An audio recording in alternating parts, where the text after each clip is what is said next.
So here's the situation, guys, and I'm sure a lot of you can relate to this. So we just got a bunch of snow, right? There's so much snow. Yeah.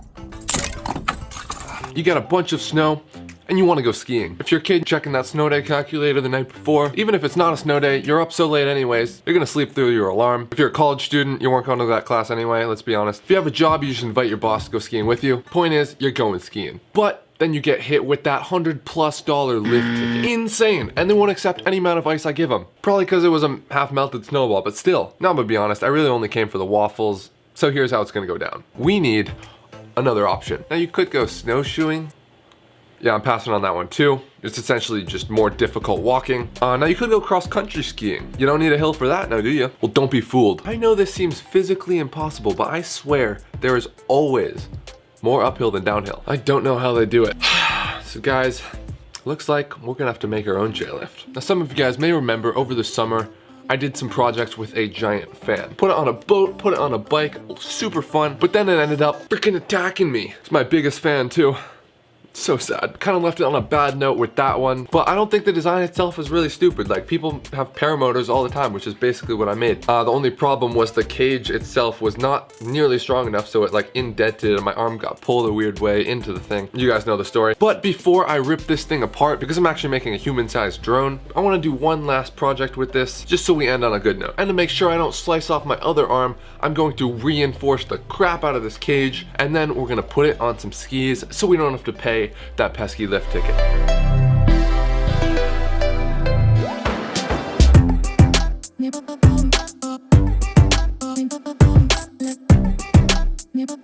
Here is the demon child of mine that I created. The problem is I designed this cage to protect stuff like leaves and other debris from hurting the propeller.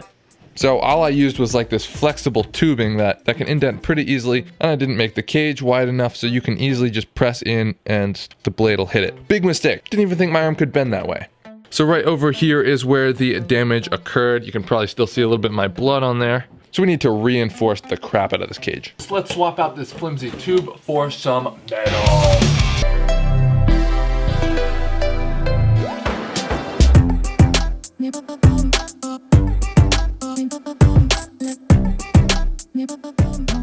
So we replaced the plastic tubing with some metal, and now when you hit it, it doesn't bend at all and your hand won't hit the propeller. There's still a little bit of give right here, and if you really push, you can make contact with the propeller. So around the ring right where the propeller is, above this metal piece and below this black piece, I'm gonna add some aluminum, just to make absolutely sure that nothing comes in directly at this angle and gets sliced by the blade, and I think that should be good.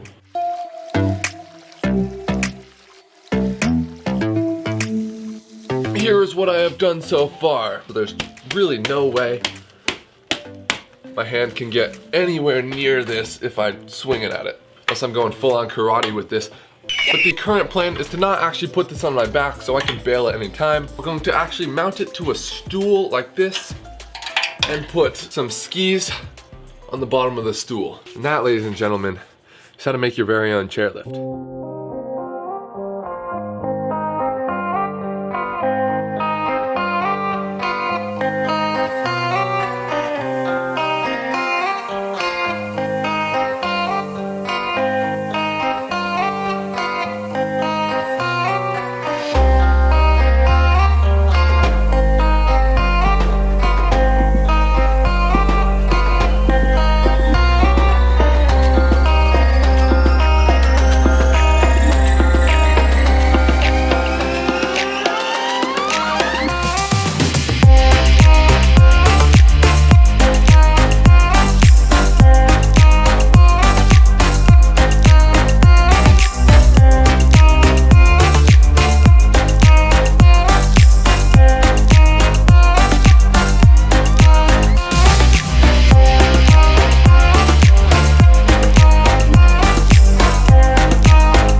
Guys, I'm just as lost as you are.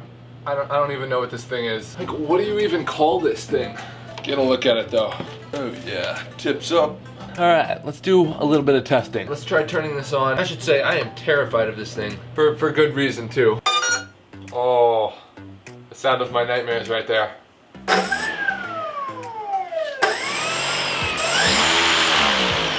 Yeah, it works. Let's test this cage out for a second. So I've got this 39.5 foot pole right here. You're a mean one. Let's see what happens if we turn it on and hit this with it. Will it do any damage?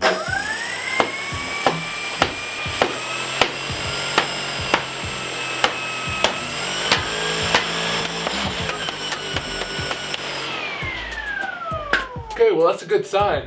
Plus if I'm gonna be sitting on it right here, I can bail off at any time. So I think it's safe to say it's by no means safe, but much more safe than before.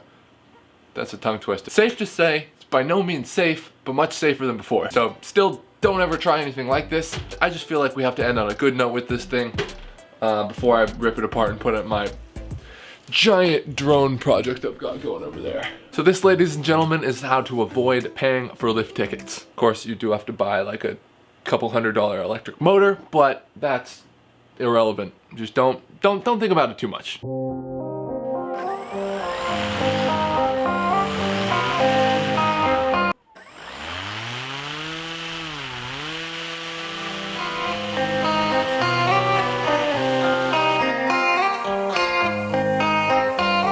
Alright, since none of my friends wanted to help me with this one, they said it was too dangerous. It's like I'm riding solo for this one. So today, kids, I'm going to teach you how to not spend your money on lift tickets, but instead spend them on horribly dangerous, oversized electronics. Also, it is so freaking cold out here right now. Should have done a fire project. The way you hook it up is with these straps. If the giant fan blade doesn't worry you, maybe the fact that this is almost all Velcro will.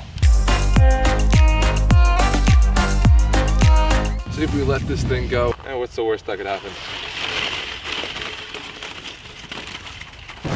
It didn't fall over. Now it's all the way down there. Stability check is a go. Kind of wish I sat on it though. That would have been way cooler. I missed it. Safety first. Good thing I also chose the appropriate footwear. Let's try and send it down there, see if this thing works.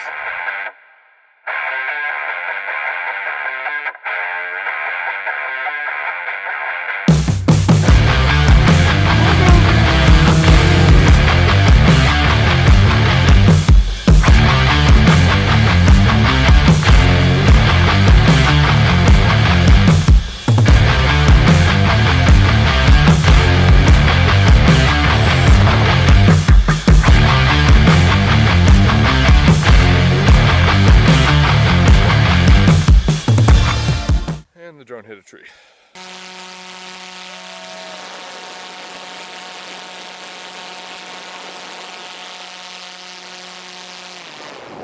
I just like to point out, I'm at like a public like cross-country ski area. There's like people all around. Casually over here with my fan sled. Getting a lot of weird looks.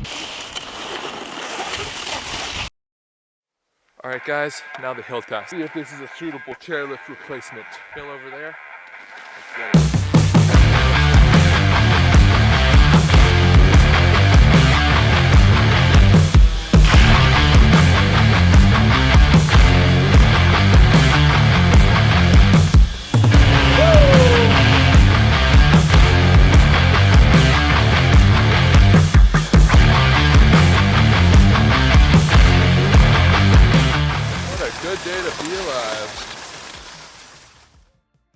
Sunny, I'm gonna do it with the glasses down.